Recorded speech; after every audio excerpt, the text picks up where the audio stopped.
Gloire au Seigneur. Amen. Que Dieu soit béni. Salutations au ministère. Que Dieu soit béni. Salutations au nom de Jésus-Christ à toute l'assemblée. Amen. Que Dieu soit béni. Voilà. Sans prendre de temps, nous ouvrons nos Bibles maintenant. Que Dieu soit béni et glorifié.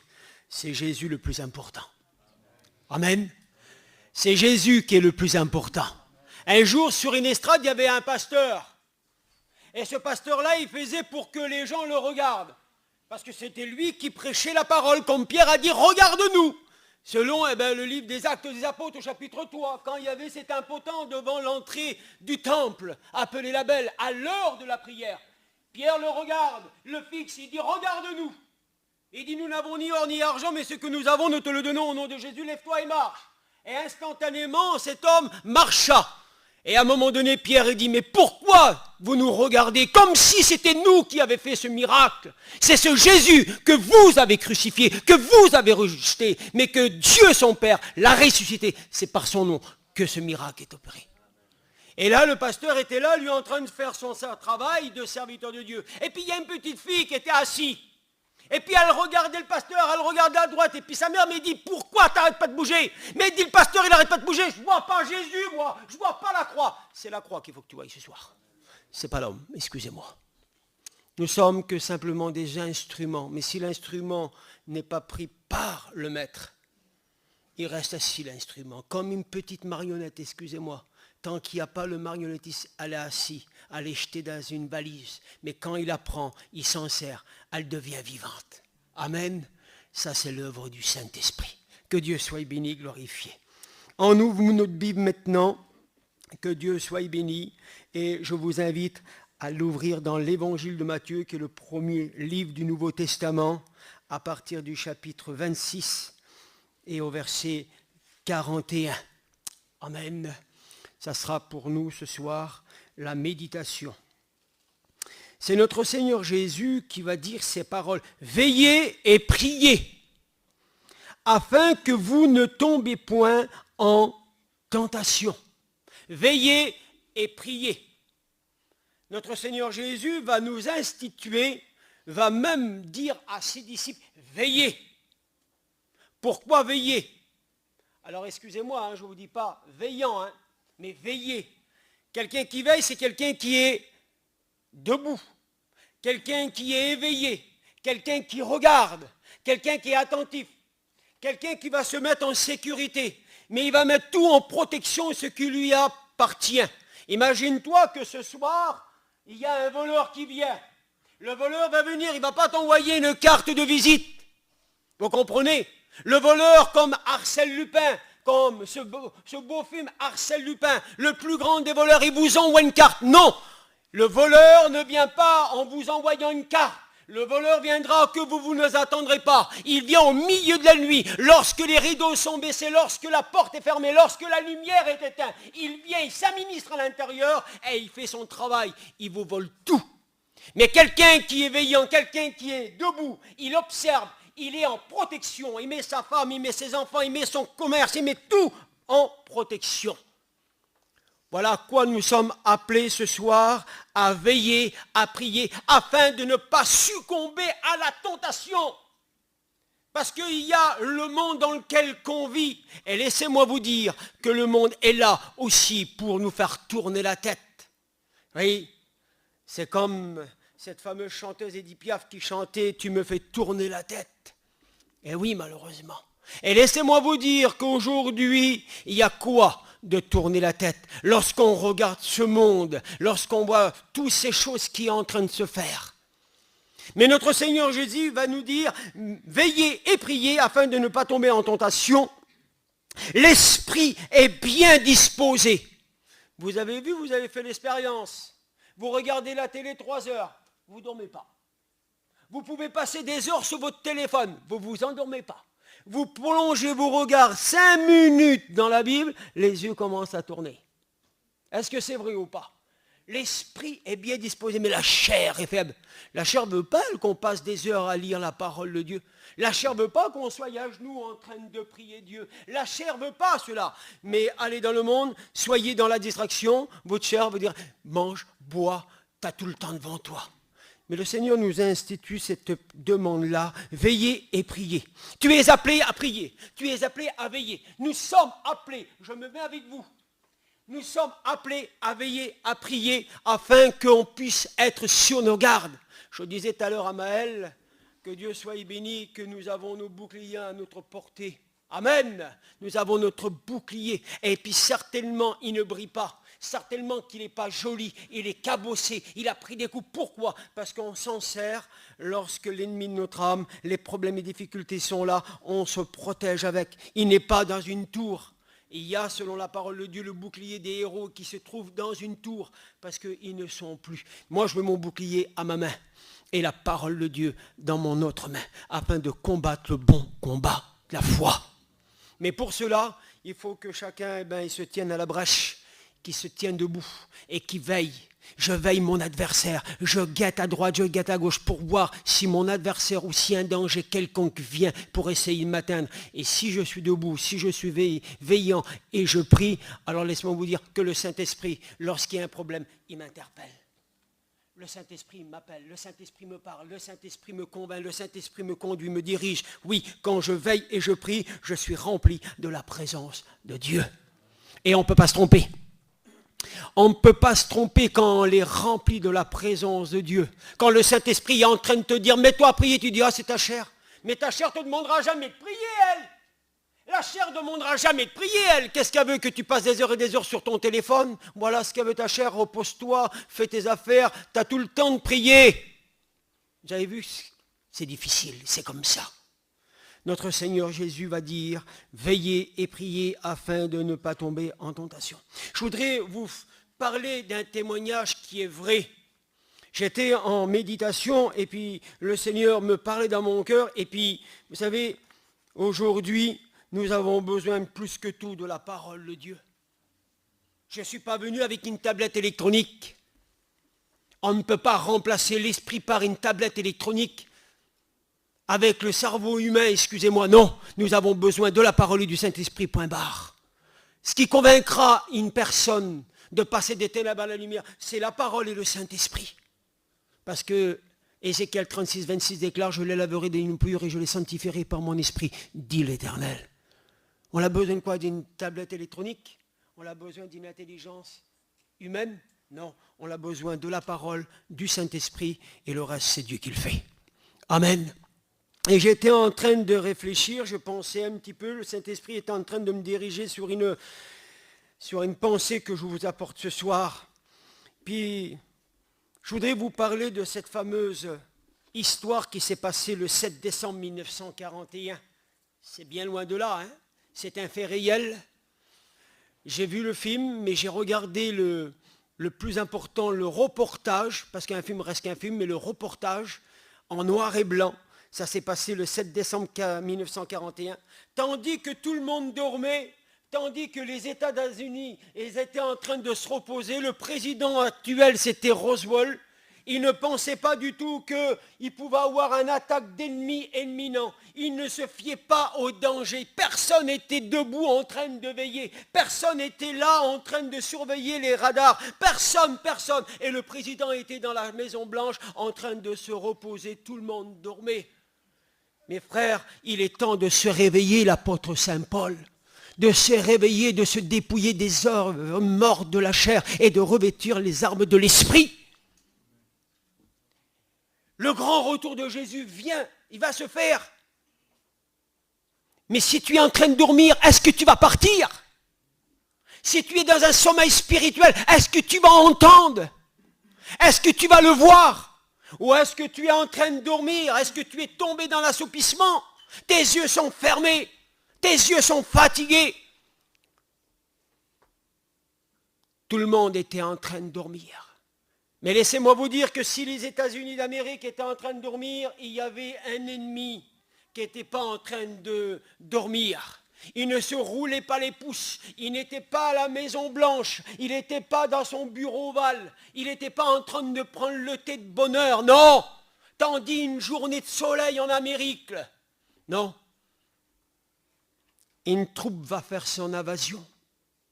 La première chose que le commandant Yakashik et un commandant japonais, c'était de surprendre. Et l'œuvre du diable, c'est de surprendre, c'est de vous laisser sans force. C'est de surprendre. Vous avez vu, vous êtes en train de faire quelque chose, puis quelqu'un qui vient à l'arrière, et puis il fait « Oh, tu m'as surpris !» Et bien voilà la pensée du Japon. C'était de surprendre. Et vous savez ce qu'ils ont fait? Ils sont venus avec leurs avions. Ils ont envahi le ciel d'Amérique. Et ils ont commencé tout simplement leur travail. Ils ont été avec un but complet. Tout avait été préparé. Laisse-moi te dire que le diable a tout préparé pour essayer de te faire tomber, pour te faire dormir. Et ce soir, Dieu te dit, maintenant ça suffit, il faut que tu te réveilles. Il faut que tu veilles, il faut que tu pries, il faut que tu te tiennes à ton poste. Et là, les Japonais vont venir, et vous savez ce qu'ils vont faire? Le 7 décembre 1941, la première chose qu'ils vont faire, ils vont se rendre et ils vont détruire la base navale de Pearl Harbor, à Honolulu. Oui, ils vont détruire les avions, ils vont détruire les premières cibles, ça a été les avions, afin de ne pas riposter. Les deuxièmes cibles, ça a été tout simplement tout l'arsenal. Tout l'arsenal. Ils ont été dépourvus de pouvoir riposter. Voilà le diable, ce qu'il veut faire lui, c'est de nous dépourvoir de tout. De tout, nous enlever la prière, nous enlever la louange, nous enlever l'adoration, nous enlever la lecture de la parole, nous enlever cette intimité avec Dieu. Mais qu'est-ce qu'a pris l'intimité que tu avais auparavant avec Dieu? Est-ce ton téléphone, ton travail, est-ce tes affaires? Avant tu te levais le matin, tu avais que pour lui cette intimité. Tu sortais, tu te mettais à part, tu te mettais tout seul. Mais aujourd'hui, ce n'est plus ça. L'ennemi de ton âme est venu et a ôté cette intimité. Mais à quoi bon de servir Dieu si je n'ai pas d'intimité? À quoi bon de témoigner aux autres que toi tu ne parles pas avec lui? Pour parler de Dieu aux autres, il faut que je parle avec lui. Pour servir Dieu dans un ministère, il faut de l'intimité avec lui. Moïse, tu veux me voir? Oui, Seigneur. Je vais fendre le rocher en deux. Et tu te cacheras à l'intérieur. L'intimité. L'intimité. Quelle beauté, Seigneur. Lorsqu'on est dans l'intimité, ça se voit. Lorsqu'on est dans l'intimité, un homme de Dieu dans l'intimité, ça se voit, ça se remarque, il porte du fruit. C'est notre Seigneur Jésus dans l'évangile de Matthieu, chapitre 24, il dit, vous les reconnaîtrez par leurs fruits. Un chrétien qui vit une vie de Dieu, une vie de sanctification, une vie de prière, d'adoration, de louange, de lecture, ça se voit et ça se ressent. Comprenez? Les États-Unis ont été râpés. Pourquoi? Parce que personne n'était à leur poste pour voir si un ennemi venait à tout moment, à tout instant. Tu as été dépourvu. Tu n'étais pas à ton poste. Tu as été râpé comme un, excusez-moi, tu as été râpé. Le diable est venu. Il a ôté tout ce que tu avais avant. La prière, la louange, l'adoration. Avant, tu t'empressais de venir à la réunion. Aujourd'hui, tu viens par obligation. Mais ne viens pas à la réunion par obligation. Viens à la réunion parce que c'est l'œuvre de Dieu. J'ai besoin d'être au contact de mes frères à l'église. Je ne viens pas à la réunion par obligation, mais c'est mon devoir d'enfant de Dieu. Amen.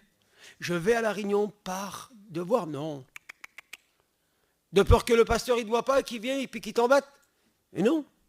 Parce qu'aujourd'hui c'est comme ça. Je vais à la réunion pour pas que le pasteur vienne me... Mais au contraire, si le pasteur vient, c'est parce qu'il t'aime. Il te visite, c'est parce que tu manques à l'église. Il vient vers toi, c'est pour dire, frère, sœur, oui, ne reste pas dans ton état, parce que tu as du prix aux yeux de Dieu. Amen. Oui. Alors notre Seigneur nous dit de veiller et de prier. Regardez ce qu'il nous est dit à Habakkuk chapitre 2. Il était à son poste et il veillait.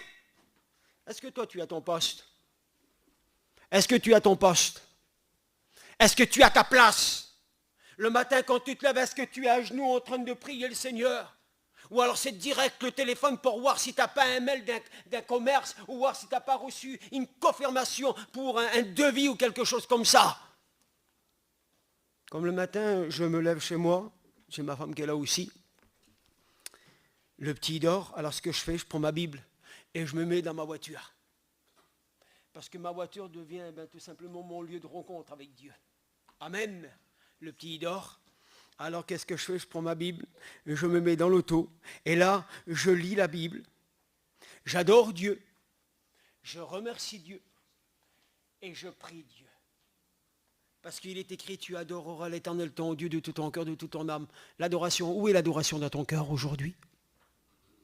Où est l'adoration? Ta gratitude, ton remerciement. Merci mon Père, merci pour ma nuit, merci pour mon repos, merci pour ma nourriture, merci pour la journée, merci pour ma santé, merci, merci, merci. Où est ta gratitude aujourd'hui? Habakkuk était à son poste. Il veillait pour voir ce que l'Éternel lui dirait. Est-ce que tu es attentif pour voir si Dieu te parle dans la journée? Un tel, oui. Vas-y voir là-bas. Je t'envoie vers elle, ou je t'envoie vers lui là-bas. Est-ce que tu es attentif? Est-ce que tu as ton poste? Est-ce que tu demandes, Seigneur, oui, sers-toi de moi ce matin? Est-ce que tu as demandé à Jésus, Seigneur, oui, sers-toi de moi? Comment pourrais-je, Seigneur, te servir? Comment pourrais-je, Seigneur, être un être humain entre tes mains? Est-ce que vous posez la question à Jésus? Moi, je la pose la question. Pourtant, je suis serviteur de Dieu, comme mes frères serviteurs de Dieu, que je respecte de tout mon cœur. Mais j'attends pas qu'une réunion. J'attends pas de venir à la réunion. En dehors de la réunion, j'ai une vie de sanctification. J'ai mon moment de prière avec le Seigneur. Je suis en communion fraternelle avec lui. Regardez, il y a 2 jours de ça, le Saint-Esprit m'interpelle. Il me dit, chacun, oui, téléphone à un tel. Il dit, je te dirai ce qu'il faudra que tu lui dises. Alors j'ai pris mon téléphone, j'ai téléphoné à la personne concernée. J'ai dit, ça va? Il me dit, oui, ça va. Ah, j'ai dit, d'accord, bien. J'ai dit, est-ce que ta femme est là? Ah, elle me dit oui. J'ai dit, alors mets l'interphone, il faut que je parle avec elle. Mais j'ai dit, toi, reste avec elle. Bon, ben vas-y. Alors il a mis l'interphone là. J'ai dit, voilà. Il me dit, un tel? J'ai dit, oui. J'ai quelque chose à te dire qui vient de la part du Seigneur. J'ai le Saint-Esprit m'a dit que tu es face contre un mur.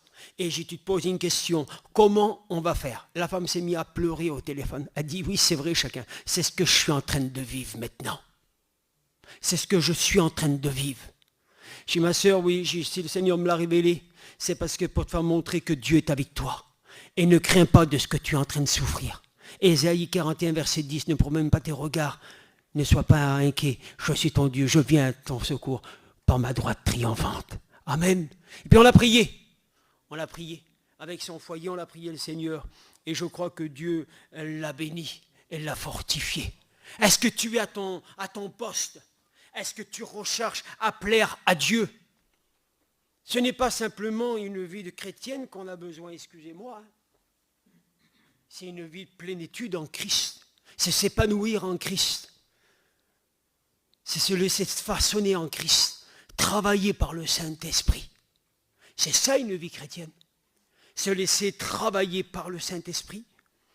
Habakkuk, il est au sommet de la tour et il veille pour voir ce que l'Éternel avait à lui dire. Est-ce que tu t'attends à la parole de Dieu? Est-ce que ce soir tu es convaincu que le Seigneur est en train de parler à ton cœur?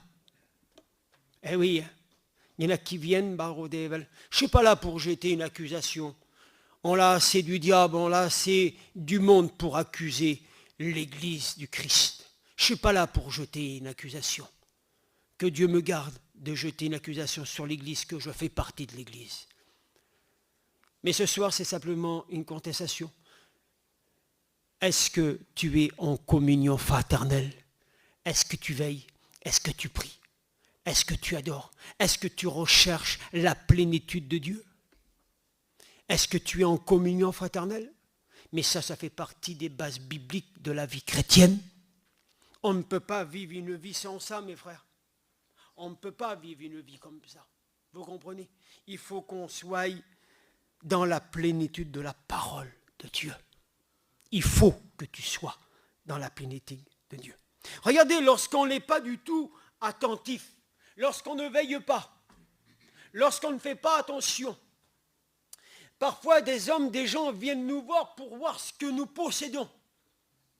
C'est vrai ça, hein? Ils ne viennent pas vous voir par courtoisie, parce qu'ils vous aiment, non. Parce que cette personne vient te voir, c'est parce que tu as quelque chose qu'elle a besoin. Malheureusement, ils viennent te voir parce qu'ils savent que tu es un bon mécanicien, parce qu'ils savent que tu as un bon cœur. Mais le bon cœur, parfois, si on ne fait pas attention, on peut être déçu. Un jour, la parole de Dieu nous dit dans le 2e livre des Rois, au chapitre 20, verset 14, après que Ézéchias fut guéri de la part de Dieu, lorsque Ésaïe, à peine sorti de la chambre d'Ézéchias, il n'avait pas traversé la cour extérieure du palais, que Dieu lui dit, va chez Ézéchias et dis-lui que j'accoudrerai à sa vie 15 coudées. Et la parole nous dit tout simplement au verset 20, chapitre 20, 14, il dit que après avoir été guéri, on le sut. On le sut. On l'entend dire que Ézéchias avait été guéri de la part de Dieu. C'est une chose extraordinaire de savoir que Dieu nous bénit quand on est mourant, excusez-moi, et puis que Dieu pose sa main et puis qu'il nous guérit, que Dieu soit béni. Mais le roi de Babylone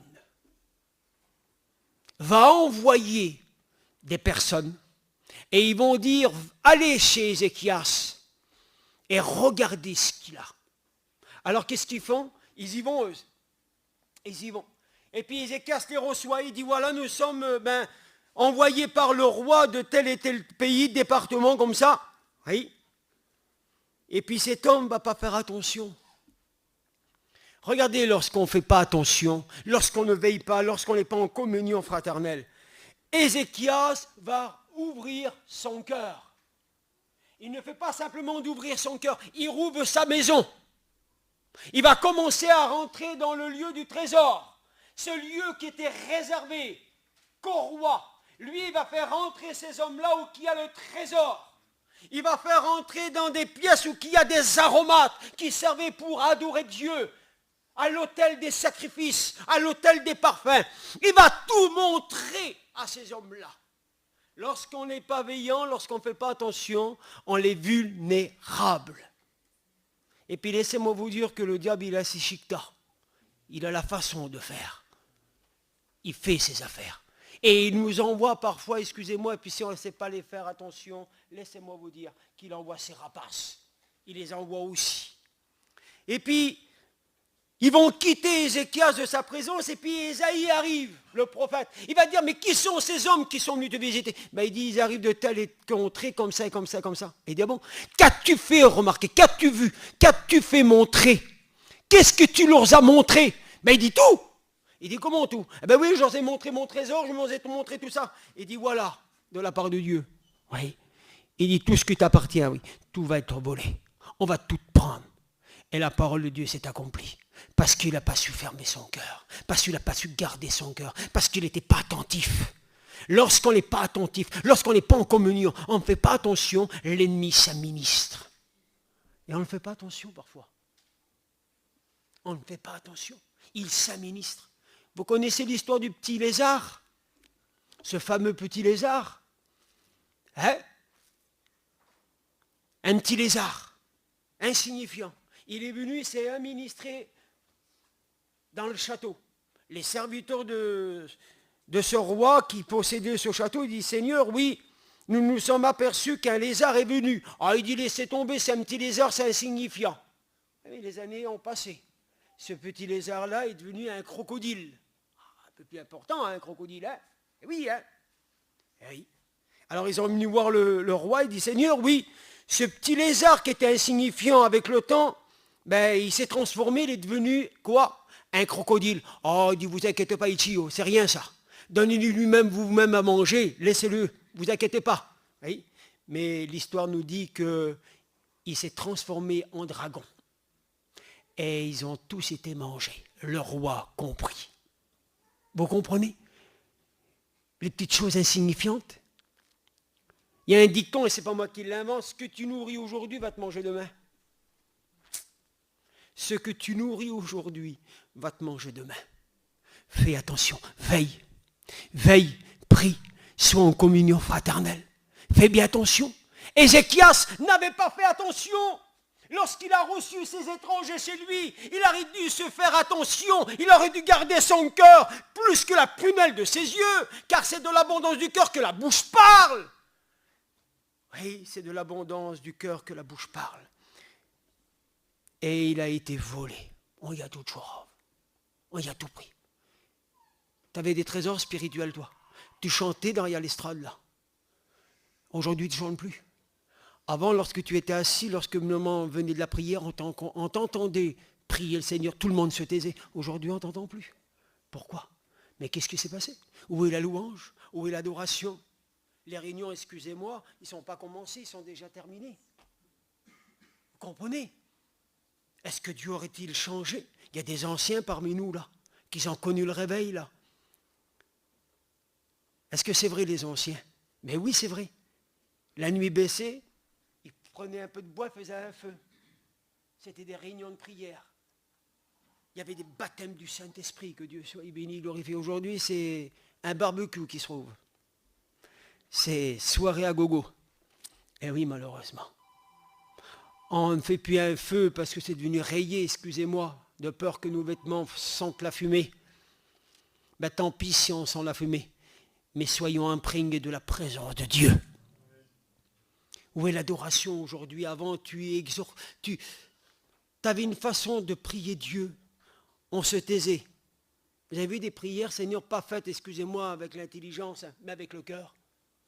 Ça vous donne envie, vous-même, de prier le Seigneur. C'est vrai, ça, il dit. Hein? Eh oui, que c'est agréable, que c'est bon, Seigneur. Oui. Ézéchias, on y a tout pris.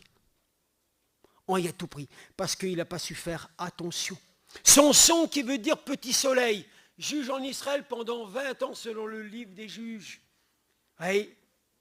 Juge 16, verset 18.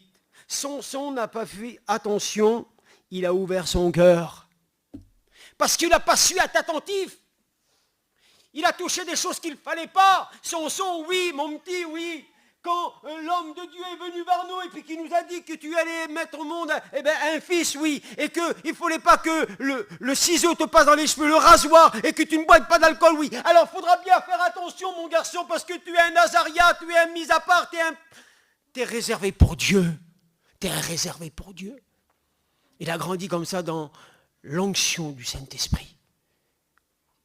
Ses parents certainement devaient le faire attention, peut-être plus que les autres. Parce que ce n'était pas n'importe qui Samson. C'était un choisi de Dieu. Et puis à un moment donné, il grandit. C'est difficile de garder les enfants aujourd'hui.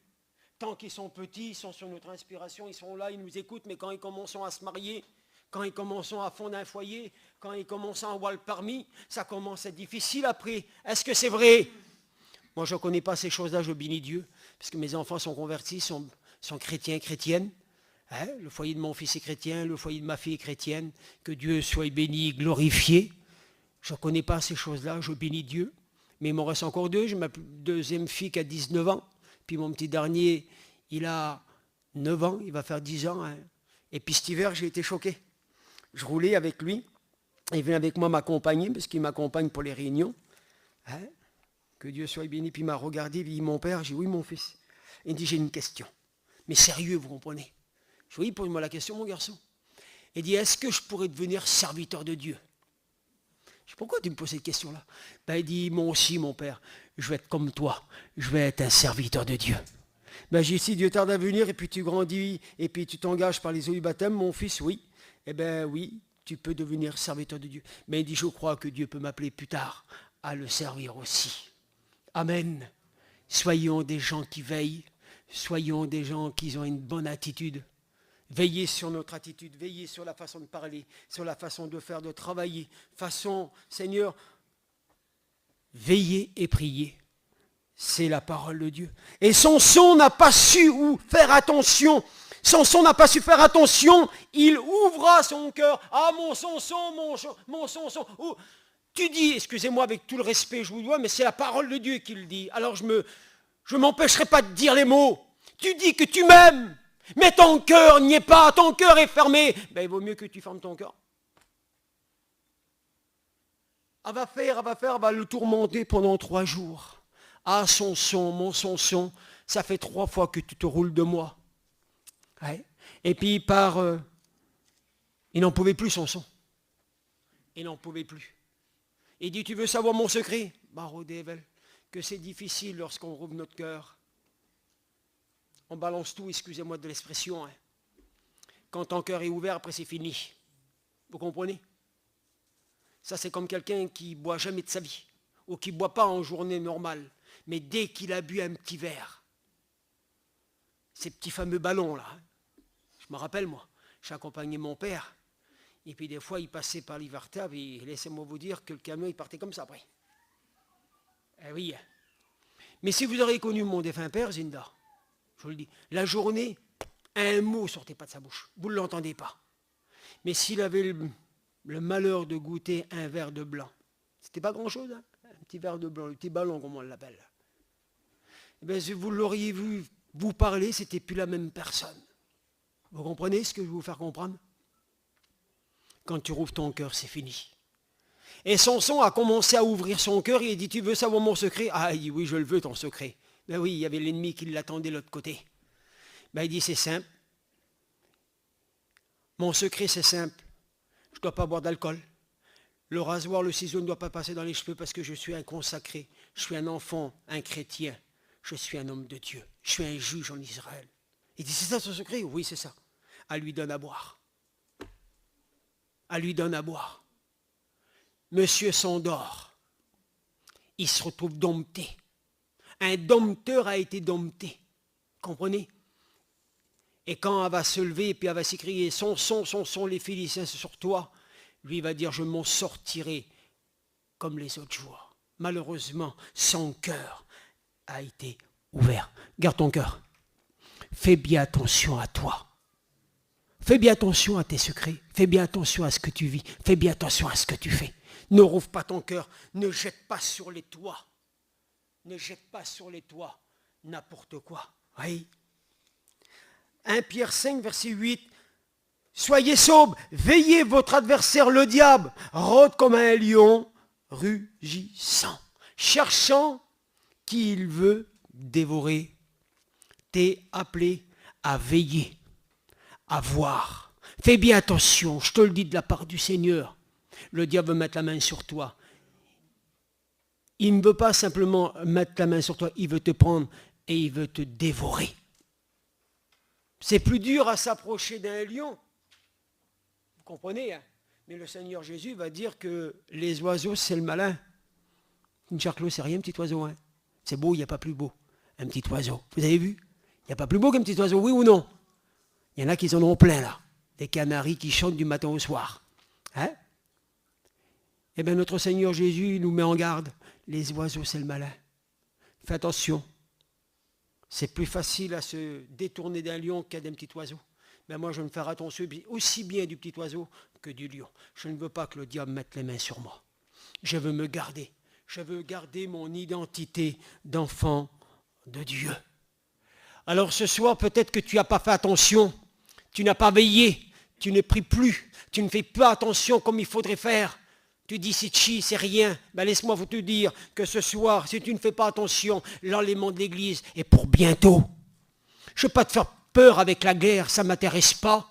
Je ne veux pas que tu aies peur ce soir. Je veux que tu prennes conscience que tu es un enfant de Dieu et que tu dois faire attention. Que l'enlèvement de l'église va se faire. Peu importe à quelle heure, peu importe le jour, le plus important, elle va se faire. Et je veux être debout. Je veux être debout comme Jésus a dit, heureux ce serviteur que son maître quand il viendra le trouvera endormi. Non, il va dire debout, debout et travaillant à son œuvre. Tu préfères quoi toi? Être trouvé debout ou trouvé en train de dormir? Mais moi je veux être debout. Je veux veiller, je veux prier. Oui, heureux le serviteur du maître qui trouvera debout. En train de travailler. Comprenez? Jésus revient bientôt, frères et sœurs. Jésus revient bientôt. Je ne veux pas te parler de la guerre ce soir. La Bible en parle. Je n'ai pas besoin de savoir ce qui se passe dans les pays étrangers tels de l'Amérique. Vous avez vu? Tels que la Russie ou les pays de Gog et de Magog. peu importe le pays du sud ou de l'ouest, comme vous voulez, ça ne me dérange pas, moi. Je ne m'inquiète pas pour ça. Parce que ce qui va se faire, ça va se faire. Et peu importe ce qui est en train de se faire aujourd'hui, l'enlèvement de l'Église, Jésus revient. Et moi, je veux être debout ce soir. Je veux rester debout. Je veux veiller. Ça, c'est mon engagement personnel. C'est mon engagement personnel. Je veux veiller. Je veux prier afin de ne pas tomber en tentation. Amen. Vous l'avez compris. Alléluia. Ce soir, le Seigneur te dit de veiller, de prier. De ne plus te satisfaire de te tordre les doigts, excuse-moi. Ou de t'adonner du matin au soir à ton commerce, à tes affaires personnelles. Je ne te dis pas de manger, je ne te dis pas de boire, je ne te dis pas non plus de pas de travailler. Je travaille aussi, moi. Mais je ne travaille pas comme un acharné. Comprenez? Je travaille, je bois, je mange. J'attends Jésus qui revient. Voilà mon espérance. J'attends Jésus qui revient. Est-ce que tu attends Jésus qui revient? Que Dieu fasse que tu l'attendes. Si ce soir tu es peut-être endormi spirituellement parlant, si tu n'as pas veillé jusqu'à aujourd'hui, si tu n'as pas fait attention et que l'ennemi de ton âme est venu et t'a volé, il t'a volé la prière, il t'a volé l'adoration, il t'a volé la lecture de la parole de Dieu, ces heures que tu passais dans sa présence, et qu'aujourd'hui, tu t'adonnes à autre chose, demande à Jésus et il va te bénir. Amen. Nous voulons te bénir, Seigneur. Nous voulons te rendre grâce. Nous voulons te glorifier. Tu nous interpelles dans cette soirée, Seigneur, à veiller et à prier.